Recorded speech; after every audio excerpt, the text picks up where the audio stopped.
American colonial man from the 1770s, and he's going to tell us a little bit about himself today.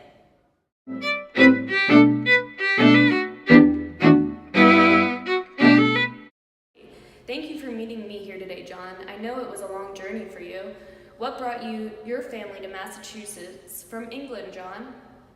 My pregnant wife, child, and I heard about the land for sale here, so we decided to buy a 5-acre tobacco farm. The journey was tough, but we knew it would be worth it because of the opportunities that Massachusetts held. We needed help on the farm, and our children weren't old enough to work, so we got an indentured servant, Peter. Peter was to work and live with us for 7 years to pay off his debt to our family.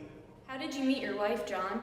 Well, our families were a part of the same social circle. Our fathers were good friends, and I knew she could tend to the land, and I knew that she would keep a neat home. She was always a great help to her mother, and I knew that she would give me children that would do the same. My wife had a good reputation in the community as well, which wasn't the usual in our town.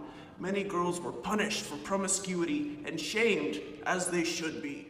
Tell me about your kids. My wife gave birth to 1 boy and 1 girl, Sarah and Michael. When they reached the age of 6, they would both help out with everyday chores.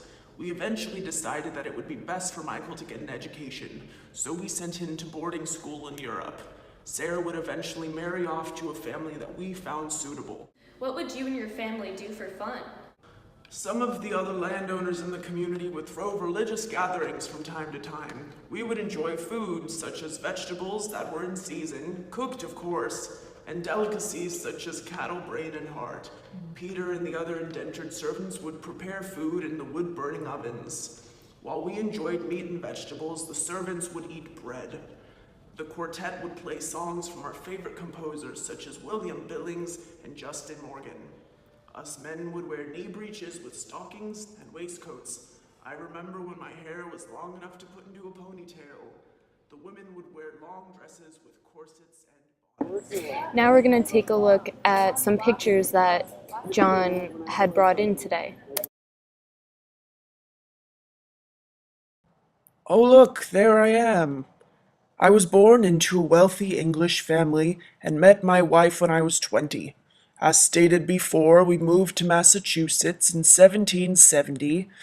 This portrait was done later on in my life. My son was running his own plantation, and my daughter had finally married off. While I missed them dearly, I was very proud that they had both found success. I was proud of my accomplishments and had lived a good life.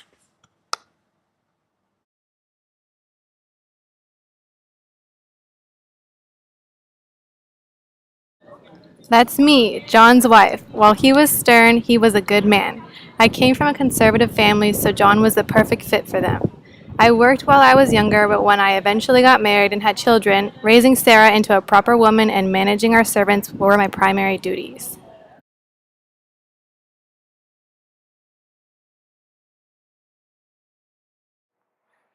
Hi, I'm Sarah.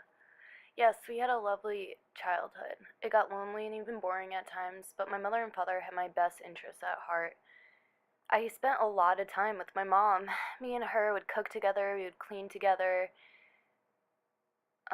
take care of the house, we would farm together. I did everything with her.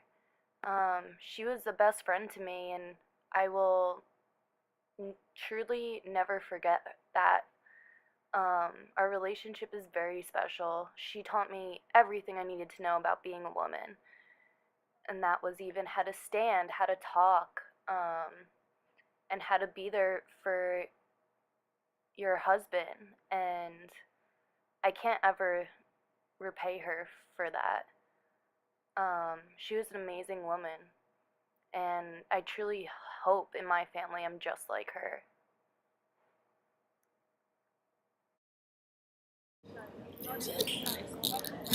Sarah was always bored. Luckily, when I was of age and I got to go to a boys' school in Europe, Father wanted me to eventually run the tobacco farm, but I wanted to start my own business.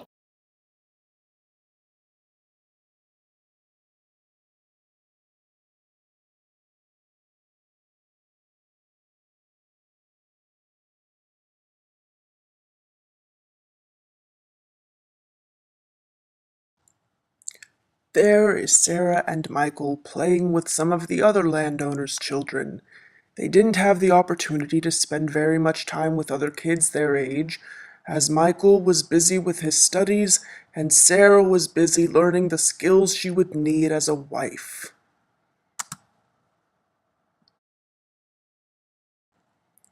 Ah, that there is our family home. It was one of the largest in our neighborhood.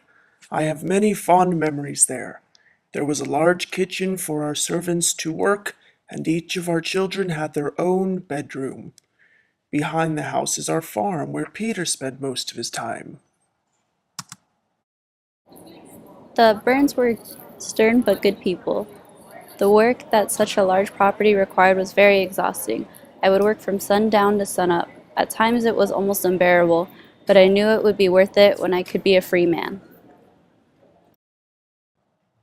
Here is my wife and I dancing at one of our gatherings. We would wear our best attire. She loved that pink dress, but also loved to complain about how uncomfortable it was.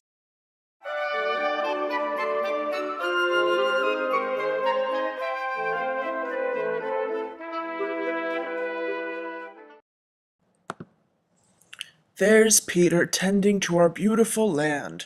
A bit of an oaf, but such a hard worker. I worked with the Burns family for 7 years. I primarily worked on the farm, and the invention of the steam engine made my job a lot easier. I actually appreciated the Burns family. If I did something wrong on the occasion, I would be beaten, but not as bad as our next door neighbors. They actually extended his stay working for their family. I felt really bad for him. I got really lucky.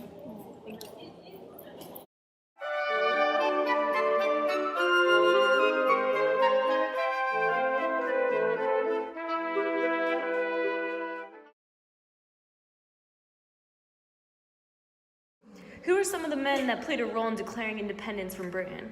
Some influential figures of the time were Thomas Jefferson, John Adams, and of course George Washington. I really looked up to George Washington and was happy that he was elected our first president. My wife did not agree with George's philosophy, but fortunately, she didn't have a say in the matter. By the way, John, how old are you? I am 277 years old, and that's not a polite question for a woman to ask. Well, that concludes our interview. Folks, tune in next week for my interview with Peter, John's indentured servant.